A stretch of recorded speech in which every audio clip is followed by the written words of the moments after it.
না, এখন আমার সাবজেক্টিভিটি একটা মিউজিকোলজিস্টের। Right now I am talking as a musicologist. অনেক দিন পরে আমি আবার একটা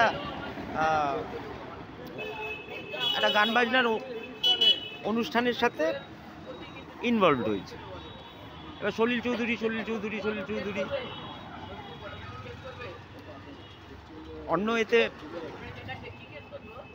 অন্য নানান রকম ঝামেলার মধ্যে কনসেন্ট্রেট করতে পারছিলাম না। ওই গানটা আছে না, এই জীবন এই মরণ এই জীবন এমনি করে আর তো সয় না, আসলে কনফিউজ করে ফেলেছে, একটু সময় লাগবে বলতে।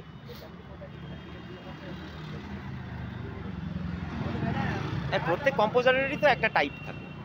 আমি একটা শর্ট হ্যান্ড নোটেশনের কথা ভাবছিলাম, মানে এখন তো কম্পিউটারাইজ ব্যাপার চলে এসছে, কম্পিউটারাইজ মিউজিক।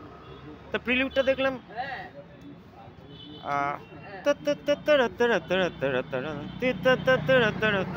ইন্টারলিউডটা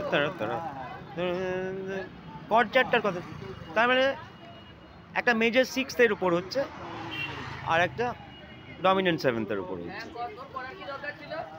তাহলে T6 যদি হয়, কথার কথা বলছি আমি, একটা নোটেশন একটা শর্ট হ্যান্ড ভাবছি, T6 মানে টোনিক 6, D এর 7, ডমিনেন্টের 7,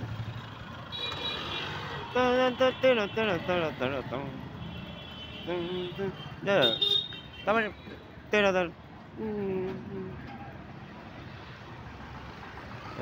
রে সা নি সা ধা নি পা ধা নি সা, রে সা নি সা ধা নি পা ধা নি সা, রে সা নি সা ধা নি পা ধা নি সা,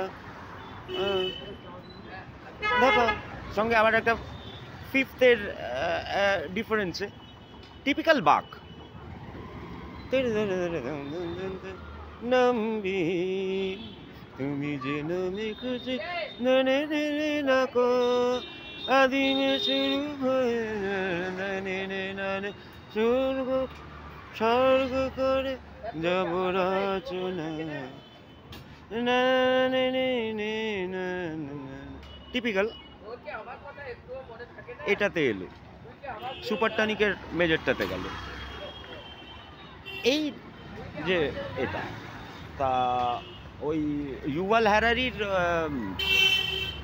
কোন একটা বইটা মনে পড়ছে না, মানে পড়েছি পুরো বইটা, তাতে বলছে যে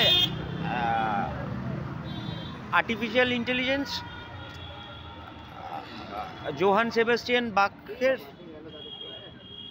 মতো কম্পোজিশন করে ফেলেছে। আর্টিফিশিয়াল ইন্টেলিজেন্স কিনা আমি শিওর না, মানে কম্পিউটারাইজ মিউজিক এরকম করে ফেলেছে,